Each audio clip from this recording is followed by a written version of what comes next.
Hello friends, welcome to my channel में आपका स्वागत है। आज हम लोग पाठ 2 10th क्लास विज्ञान के पाठ 2 अम्ल क्षार एवं लवण के क्वेश्चन पढ़ेंगे। इसमें जो भी होगा ऑब्जेक्टिव क्वेश्चन है। तो पहला क्वेश्चन हम लोग देखते हैं। पहला क्वेश्चन है, लिटमस पत्र क्या होता है? लिटमस पत्र क्या होता है?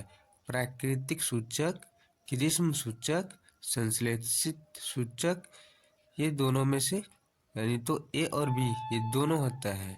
लिटमस पत्र प्राकृतिक सूचक भी होता है और कृत्रिम भी होता है, यानी तो दोनों। तो answer D is correct answer होगा। अगला प्रश्न है,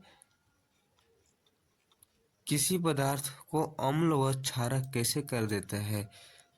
नीले लिटमस पत्र को लाल कर देता है, लाल लिटमस पत्र को नीला कर देता है, नीले लिटमस पत्र को नीले कर देता है।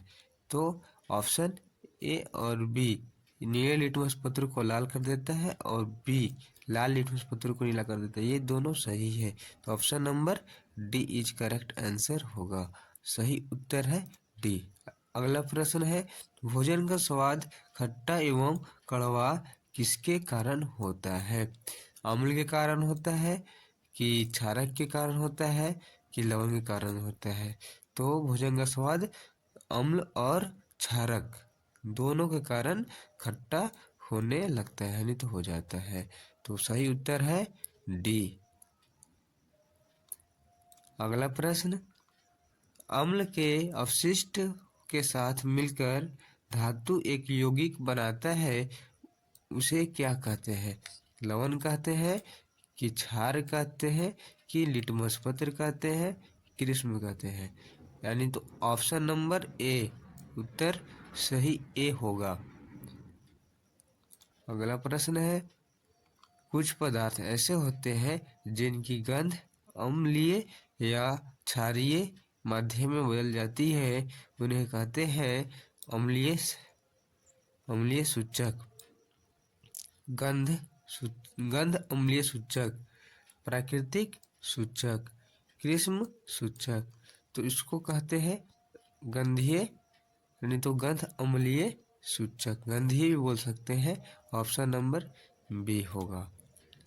अगला प्रश्न है, उदासीनीकरण अभिक्रिया किसे कहते हैं?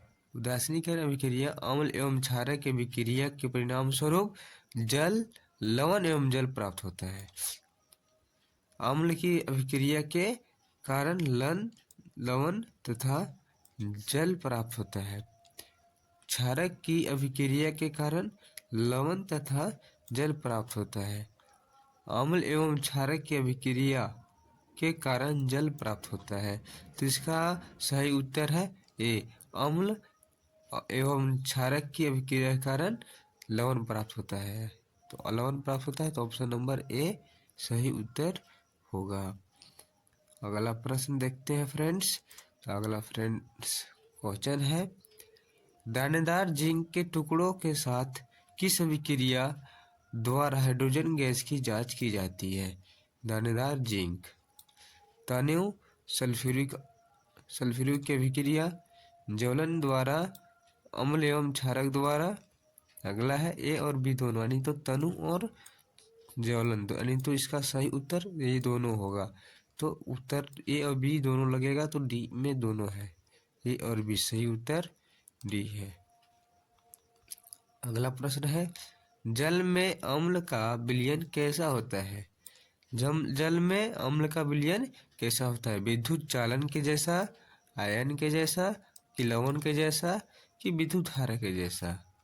तो इसका सही उत्तर है ए, चालन होता है, नहीं तो विद्युत चालन के जैसा होता है। अगला प्रश्न है,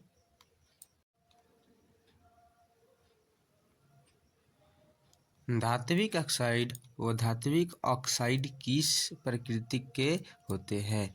क्षारीय प्रकृति, अम्लीय प्रकृति, अम्लीय और क्षारीय दोनों।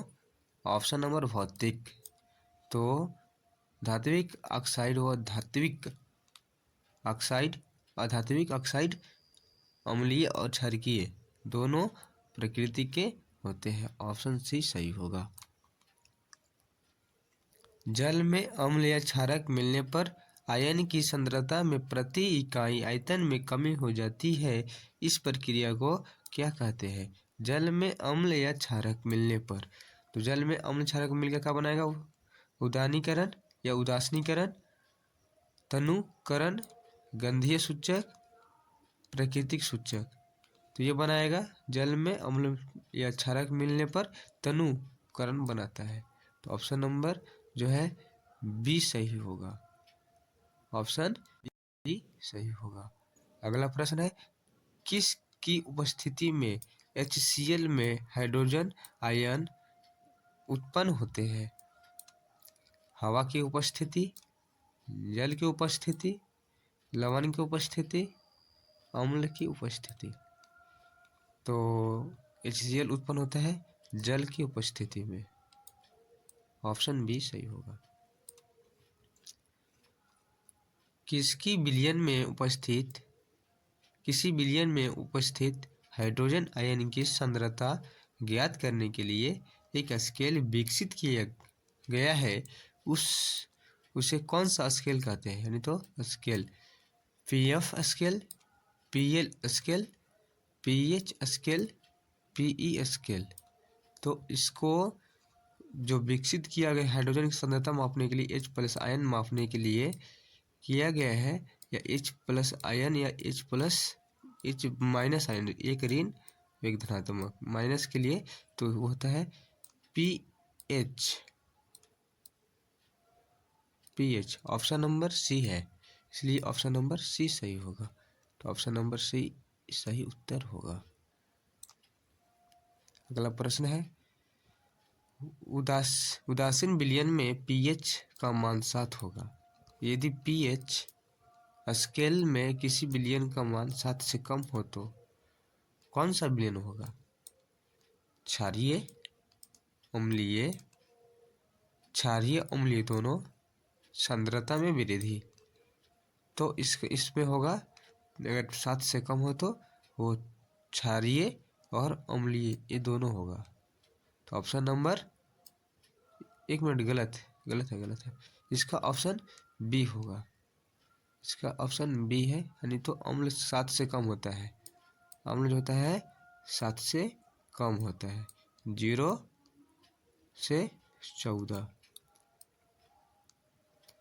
पीएच स्केल, नहीं तो इन्हें अम्ल हो जाएगा,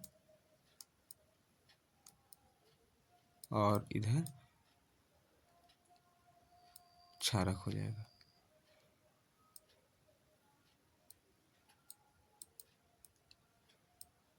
क्षारक हो जाएगा।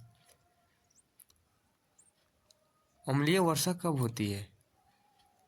वर्षा के जल की पीएच का मान जब 5 से अधिक हो, 5 से कम हो, 5.5 से अधिक हो, जब 5.6 से कम हो। तो अम्लीय वर्षा कम होने पर ही अम्ल वर्षा होता है। तो ऑप्शन नंबर डी सही उत्तर होगा, जब वर्षा के जल की पीएच मान जब 5 से कम हो। हाइड्रोक्लोरिक अम्ल कौन सा उत्पन्न करता है? हाइड्रोक्लोरिक अम्ल कौन उत्पन्न करता है? छोटी याद करता है, बड़ी याद करता है, उदार करता है, अमाशय। तो HCl उत्पन्न करता है उदार ही उत्पन्न करता है, जो पेट में भी पाया जाता है, शुक्र का वायुमंडल सल्फ्यूरिक अम्ल के कैसे बादलों से बना है? ये जैसे बादल है, तो कैसे बना है? मोटे, श्वेत, पीले, उपरोक्त सभी। तो सल्फ्यूरिक यानी तो शुक्र का वायुमंडल सल्फ्यूरिक अम्ल के सभी पीले, मोटे और सफेद सभी से बना हुआ है मिलकर के। तो उपरोक्त डी जो है सही उत्तर होगा। मुंह में पीएच मान कितना होने पर दांत का क्षय प्रारंभ होता है, यानी दांत सड़ना स्टार्ट होता है। दांत सड़ने के लिए कम होता है जब पीएच मान तब। तो 55 पॉइंट से अधिक, 5.5 से अधिक, 5 से अधिक और 5.0 से कम। तो कम होने पर ही दांत सड़ता है। तो 5.5 से जब कम होगा तो दांत सड़ना स्टार्ट होता है। अपचय अपच की स्थिति में उदर क्या उत्पन्न करता है और उदर में किस का अनुभव होता है? अत्यधिक मात्रा में अम्ल उत्पन्न करता है, दर्द का अनुभव करता है, जलन का अनुभव करता है, उपरोक्त सभी। तो उदर में अपच होने पर ये चारों यानी तो ये सभी ये तीनों का अनुभव करता है। तो ऑप्शन डी उत्तर सही होगा। ऑप्शन डी जो है वो सही उत्तर होगा। किसके विलयन की अभिक्रिया से उत्पन्न लवण को सोडियम क्लोराइड कहते हैं? हाइड्रोक्लोरिक अम्ल, सोडियम हाइड्रोक्साइड, सोडियम ऑक्साइड। ए और बी यानी तो हाइड्रोक्लोरिक अम्ल और सोडियम हाइड्रोक्साइड। तो ऑप्शन नंबर ये दोनों है होता है, सोडियम क्लोराइड कहते हैं उसे। तो ये डी होगा। डी जो है उत्तर सही है। अगला प्रश्न और लास्ट प्रश्न है, नेटल क्या है? नेटल क्या है? एक शाकीय पादप है जो जंगल में उपजता है। नेटल के डंक वाले बाल होते हैं। इंक वाले बाल मेथेनिक अम्ल छोड़ जाते हैं। उपरोक्त सभी। तो नेटल ये तीनों होता है, ये पादप भी होता है, डंक वाले बाल भी होते हैं, इंक वाले बाल मेथेनिक अम्ल छोड़ देते हैं। तो option number D correct answer होगा। ये लास्ट प्रश्न था।